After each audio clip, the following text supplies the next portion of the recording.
Selamat datang di channel YouTube Jejak Legenda. Di kesempatan ini saya ingin menceritakan sebuah kisah atau cerita rakyat, yaitu Batu Belah Batu Betangkup. Sebuah cerita dari Riau. Namun di beberapa tempat juga ada versi-versi lain dari kisah Batu Belah Batu Betangkup ini, termasuk dari Aceh, Malaysia, bahkan sampai Brunei. Dan kali ini kita akan mendengarkan versi dari Riau.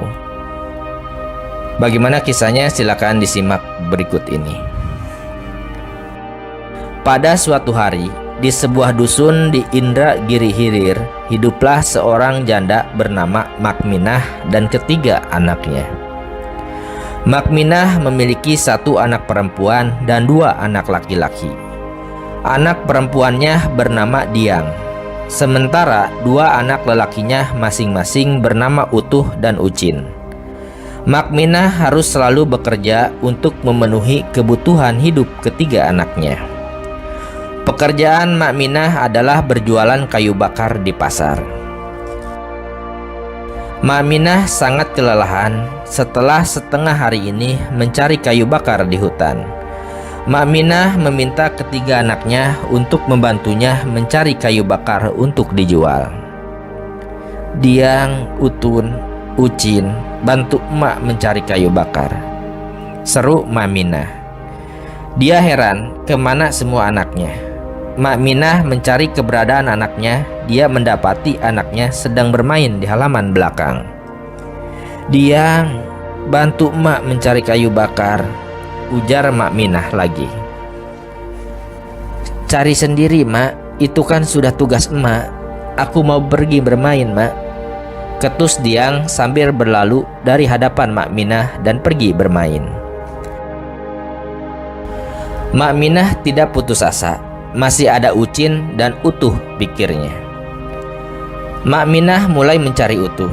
Dia mendapati Utuh ada di sawah tetangga. Utuh, bergegaslah naik dan bantu emak mencari kayu bakar, ujar Makminah. Ah, tidak mau, Mak. Carilah sendiri, Mak. Aku sedang menunggu teman-temanku untuk bermain bersama. Lebih baik sekarang emak pergi, bentak Utuh. Makminah terkejut mendengar jawaban Utuh. Sambil berjalan tak tentu arah, Makminah mengingat sesuatu. Dia masih memiliki Ucin. Dengan hati gembira, Makminah kembali mencari anak bungsunya. Makminah mencari ke semua tempat yang sering Ucin jadikan tempat bermain. Karena kelelahan, Makminah pulang ke rumah dan ternyata Ucin ada di rumah. "Mak, aku mau makan. Mana makanannya?" bentak Ucin. "Emak capek, Cin. Bantu emak cari kayu bakar saja yuk," ujar Makminah. "Emak ini, Ucin kan lapar. Seharusnya emak yang pergi mencari kayu bakar. Cepat pergi ke hutan dan carilah kayu bakar yang banyak," bentak Ucin lagi. Makminah sangat kecewa pada ketiga anaknya. Ketiga anak Makminah sangat nakal. Mereka tidak mau mendengarkan nasihat Makminah. Diang, Utuh, dan Ucin selalu membantah perintah dari ibunya. Ketiganya hanya tahu bermain saja sampai larut malam. Mereka sering belum pulang hingga malam dan membuat Makminah khawatir. Makminah juga sering merasa sedih dengan kelakuan anak-anaknya. Makminah selalu berharap dan terus memanjatkan doa untuk ketiga anaknya agar sadar dan mau menghargainya. "Diang, janganlah sering-sering bermain. Sesekali bantulah emakmu ini." "Ah, emak saja sendiri." Diang tidak mau. "Daripada bantu emak, lebih baik Diang bermain," balas Diang sambil meninggalkan Makminah yang memandangnya dengan lesu. Makminah juga sudah tidak tahan lagi dengan semua kelakuan anak-anaknya. Mereka sama sekali tidak peduli bagaimana ibunya mencari sesuap nasi. Pada keesokan harinya, Makminah menyiapkan banyak makanan untuk anak-anaknya. Setelah itu, ia pergi ke sungai dan mendekati sebuah batu sambil berbicara. Batu tersebut juga bisa membuka lalu menutup kembali, layaknya seekor kerang. Orang-orang sering menyebutnya dengan batu bertangkup. Wahai batu bertangkup, telanlah saya. Saya tak sanggup lagi hidup dengan ketiga anak saya yang tidak pernah menghormati orang tuanya, kata Mak Minah. Batu bertangkup pun kemudian menelan tubuh Mak Minah hingga yang tertinggal dari tubuh Mak Minah adalah sebagian rambutnya saja. Menjelang sore hari, ketiga anaknya mulai merasa heran. Mereka sejak pagi tidak menjumpai emak mereka lagi.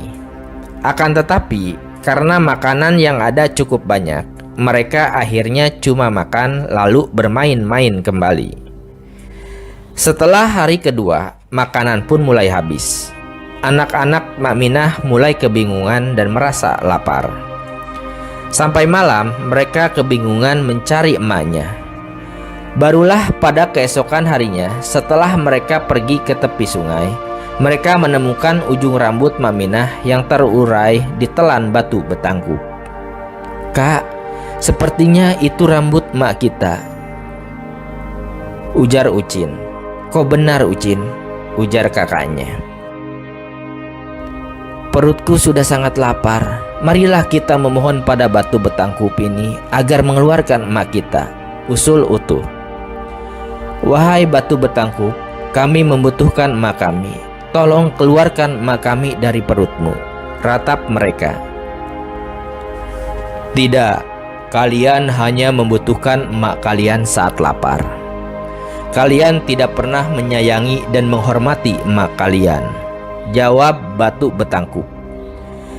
Mereka pun terus berharap, meratap, dan menangis. "Kami berjanji akan membantu, menyayangi, dan menghormati emak kami," janji mereka. Akhirnya, batu bertangkup pun mengabulkan ratapan ketiga anak Mak Minah tersebut. Mak Minah dikeluarkan dari tangkupan batu bertangkup. "Maafkan kami, Mak. Kami berjanji akan selalu menjadi anak yang baik," ujar Diang. "Juga selalu membantu emak mencari kayu bakar," sambung Utuh bersemangat. "Baiklah, mari kita pulang anak-anak. Emak kasihan dengan kalian. Emak akan memasak yang banyak untuk kalian." Mak Minah langsung merangkul ketiga anaknya dan menggandeng mereka untuk pulang. Mak Minah sangat bersyukur dengan apa yang sudah terjadi dengannya. Tuhan sudah mengabulkan doa-doanya. Anak-anaknya sudah berubah menjadi anak yang baik dan sopan, serta menghargai dan menghormati ibu mereka. Sesampainya di rumah sederhana mereka, Mak Minah segera memasak untuknya juga untuk ketiga anaknya. "Kayu bakarnya habis, Nak. Tunggulah sebentar, Mak mau mencari kayu bakar," ujar Mak Minah ragu. "Tidak perlu, Mak. Biar Utuh dan Ucin yang mencari kayu bakarnya." Utuh dan Ucin pun langsung bergegas menuju hutan untuk mencari kayu bakar yang diperlukan emaknya. Sekali lagi Mak Minah bersyukur, anak-anaknya benar-benar berubah. Mak Minah semakin bersemangat memasak untuk ketiga anaknya. Senyumnya pun tak berhenti terlukis di bibirnya. "Emak beristirahatlah, biar Diang saja yang memasak," ujar Diang. "Iya, Nak," jawab Mak Minah dengan senangnya. Ini benar-benar perubahan yang sangat dinanti-nantikan oleh Mak Minah. Dia merasa terharu dengan sikap anak-anaknya. Utuh dan Ucin juga sudah pulang dari hutan. Mereka membawa kayu bakar yang sangat banyak. "Kenapa banyak sekali, Nak, kayu bakarnya?" tanya Mak Minah.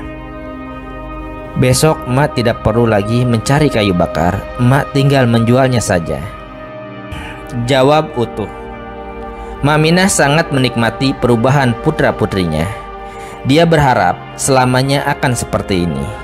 Diang yang rajin membantu memasak dan kedua putra yang membantunya mencari kayu bakar. Akan tetapi hal tersebut ternyata tidak bertahan lama. Beberapa waktu kemudian mereka berubah sifat kembali seperti semula. Suka bermain-main dan malas membantu orang tuanya. Tidak ada lagi Diang yang rajin memasak, juga tidak ada lagi Utuh dan Ucin yang rajin mencari kayu bakar. "Diang, mari bantulah emak memasak untuk kita," Aku tidak mau, aku sudah bosan di rumah. Memasak membuatku bosan dan muak. Sudah lama aku tidak bermain bersama teman-temanku, ketus Diang. Begitu juga dengan Utuh dan Ucin. Jawaban mereka juga sama seperti Diang. Mereka bilang mereka sudah bosan mencari kayu bakar. Bermain adalah alasannya. Mak Minah pun sadar ketiga anaknya sudah berubah dan kembali menjadi anak yang pemalas. Mak Minah pun kembali bersedih. Ia kemudian kembali mengunjungi batu betangkup di tepi sungai. Ia kemudian ditelan lagi oleh batu betangkup tersebut.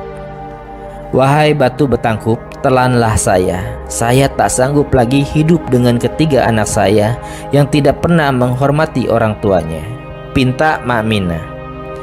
Anak-anak Mak Minah masih terus sibuk bermain-main. Menjelang sore hari barulah mereka sadar bahwa emak mereka tidak ada lagi. Mereka pun kembali mengunjungi batu betangkup di tepi sungai sambil meratap meminta agar emak mereka dikeluarkan oleh batu betangkup.